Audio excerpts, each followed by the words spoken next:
9장, 10장을 통해 우리는 사울이 왕이 되어가는 과정을 보고 있습니다. 10장 1절에 보면요, 사울은 자기의 앞날을 모릅니다.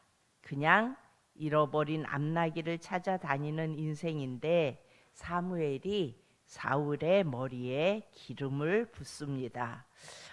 하나님 나라의 원리는 내가 노력해서 되는 것이 아니고 기름 부음이 와야 합니다. 기름 부음이 오늘 사무엘이 사울에게 기름을 붓지요. 이처럼 기름 부음이 와야 하는 것입니다. 구약을 보면 하나님은 사람을 그냥 사용하시지 않으십니다.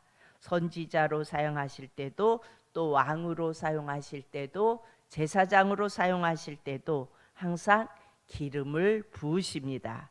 그러니까 뭔가를 하는 것이 먼저가 아니라 기름 부음이 늘 먼저였다는 것입니다.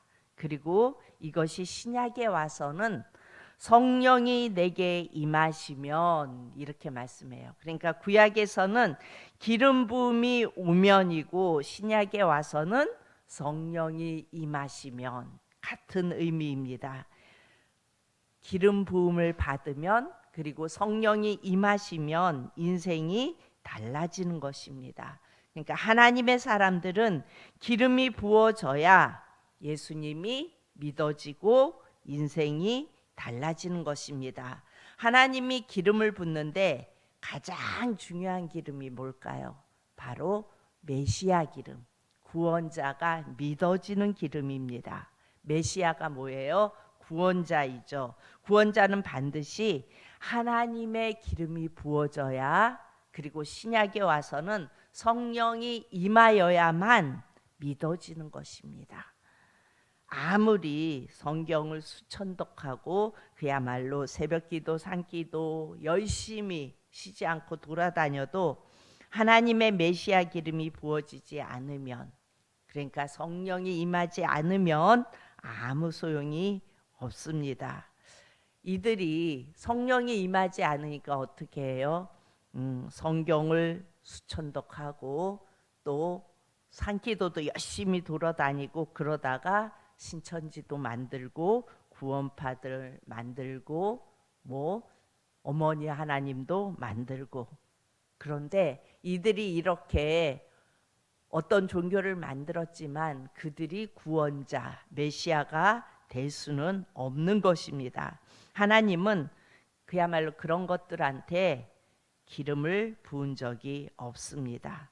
하나님은 죄에 빠져서 내가 누군지도 모르고 우리가 살아가는 이 땅이 어딘지도 모르고 그냥 짐승같이 사는 우리 인생을 위해서 하나님께서 기름을 부어 세운 메시아가 바로 예수님이십니다.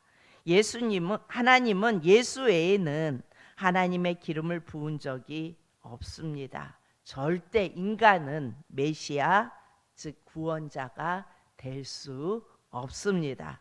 죄인된 우리를 찾아오셔서 친구가 되시는 유일한 분은 오직 예수님밖에 없습니다. 그런데 왜 이렇게 이 세상에 보면 교주가 많고 또 기독교 안에도 마치 자기가 구원자인 양, 메시아인 양 행세하는 자들이 왜 많을까요? 이것은 그야말로 뭘 모르는 짐승 같은 인생들이기 때문에 그렇습니다. 그들 안에 성령이 부어지면 깨달아질 텐데 그들 안에 성령이 없기 때문에 이렇게 짐승 같은 인생을 살아가는 것입니다. 메시아의 기름 부음을 받은 분은 오직 예수님 한 분이십니다. 그래서 우리가 예수 그리스도라고 이렇게 말합니다. 그리스도는 뭐예요?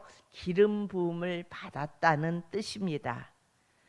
그러니까 저를 부를 때 바그녹 이렇게 부르는 것보다는 그래도 저의 어떤 하는 일을 보아서 바그녹 목사 이렇게 부르는 게 더 자연스러워요. 그렇죠? 바그녹 목사, 이게 플레임이에요.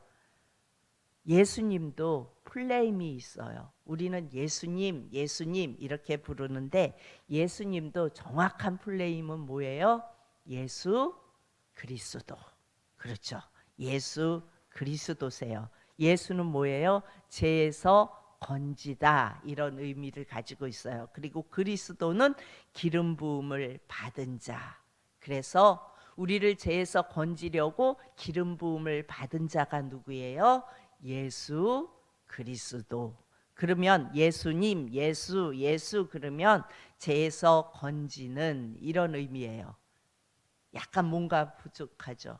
그리스도 기름 부음을 받은 자. 그래서 우리는 예수님을 부를 때 예수 그리스도 이래야 정확한 플레임이에요. 그래서 기도를 마칠 때도 예수님 이름으로 기도합니다. 이거보다는 예수 그리스도 이름으로 기도합니다. 이렇게 기도해야 정확한 거예요. 그래서 앞으로 우리 사랑하는 성도님들은 플레임을 사용할 수 있기를 바랍니다. 예수님 이름으로 기도합니다. 그래도 틀린 건 아니에요. 그렇지만 정확한 것은 예수 그리스도 이름으로 기도합니다. 이렇게 해야 정확한 겁니다. 중요한 것은요, 이 예수님이, 예수 그리스도가 내 안에 안 계시면 우리는 천국 못 갑니다. 한여름밤 기도회에서도 계속 말씀하셨죠. 예수님을 모르면 천국 못 갑니다. 예수님이 내 안에 안 계시면 천국 못 갑니다. 하나님이 너와 함께 하시니라. 이것이 신약에 와서 예수님의 이름 뭐로 나타나요? 임마누엘. 그러니까 하나님이 너와 함께 하시느니라. 임마누엘 돼야 천국 가는 거예요. 임마누엘이 뭐예요? 예수님이 나와 함께 하시다. 그러니까 예수님이 나와 함께 하셔야 천국 가는 겁니다. 그리고 임마누엘이 돼야 하나님이 사용하세요. 물론 자기가 열심히 일하는 사람들도 있어요. 헌신적으로 열심히 하는 사람.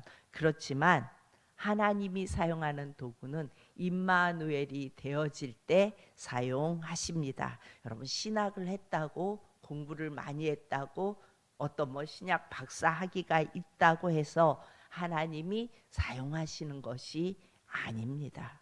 오늘 10장 6절을 봅니다. 우리 다 같이 다시 한번 봅니다. 시작. 내게는 여호와의 영이 크게 임하리니 너도 그들과 함께 예언을 하고 변하여 새 사람이 되리라. 사무엘이 사울에게 기름을 붓고 그를 왕으로 세워요.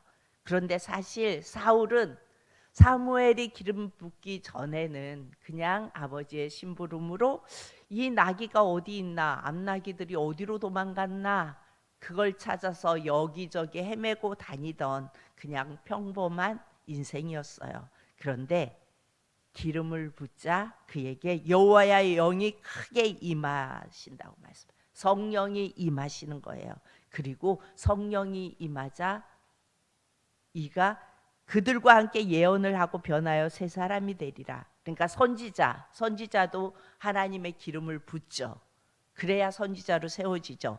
그렇게 하나님의 기름을 부은 자들과 같이 예언을 했다고 말씀합니다. 그리고 새 사람이 되었다고 말씀합니다. 사울을 향한 사무엘의 가르침은 선명합니다.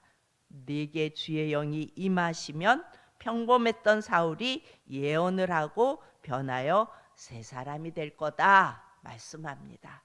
그러니까 구약이나 신약이나 하나님께서 사용하시는 자들은 어떤 자예요? 성령이 임하시면, 구약에서 기름 부음이 되어지면 똑같은 말이에요. 기름 부음이 되어지면 성령이 임하시면 이때 하나님이 사용하신다는 거예요. 우리의 삶 속에서도 나의 어떤 노력이 먼저가 아니라 내가 이렇게 해야지, 내가 이렇게 헌신해야지 이런 나의 노력이 먼저가 아니고 예수님과 연합이 이루어질 때, 그러니까 예수님과 연합이 이루어진다는 말은 무슨 말이에요? 임마누엘 하실 때, 예수님이 내 안에 오실 때 우리는 하나님의 사람으로 사용되어지는 것입니다. 이것이 바로 영적인 리더십이에요. 우리는 다 영적인 리더십을 지닐 수 있어요. 그리고 그 영적인 리더십을 가정에서, 또 나의 일터에서, 또 내가 속해 있는 어떤 공동체에서 나의 리더십, 영적인 리더십을 사용할 수 있어요. 그런데 이 영적인 리더십은 임마누엘 되어질 때에 하나님의 사람으로 이 영적인 리더십을 사용할 수 있는 것입니다. 복음을 전하고 싶은 우리에게 가장 필요한 것이 무엇일까요? 우리가 예수님을 전하고 싶고 내게 오신 그 예수님에 대해서 다른 사람들에게도 알려주고 싶잖아요. 그들이 지옥 가는 것이 눈에 훤히 보이는데 내가 사랑하는 내 주위의 사람들이 지옥 가는 게 다 보여요. 우리는 알잖아요. 예수님이 임마누엘 하셔야, 그 예수님을 믿어야 천국 간다는 걸 아는데, 복음을 전하고 싶은 우리에게 가장 필요한 것이 무엇일까요? 바로 하나님이 부여하시는 영적인 리더십입니다. 그것은 어떻게 와요? 예수님이 임마누엘 하실 때, 예수님과 연합이 이루어질 때 옵니다.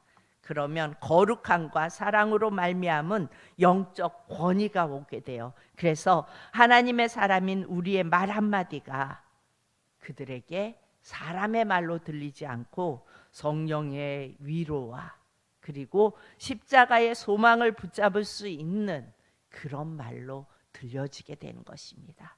그래서 우리가 영적 리더십을 가지고 복음을 전할 때 그들이 예수 앞으로 돌아오게 되는 것입니다.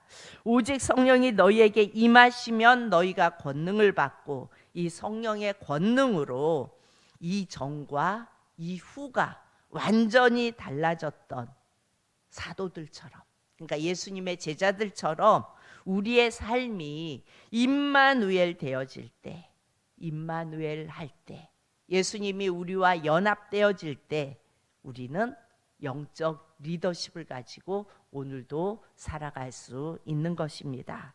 오늘도 그 예수님의 은혜로, 임마누엘의 그 은혜로 오늘도 살아가는 복된 한 날 되실 수 있기를 축복합니다. 기도합니다.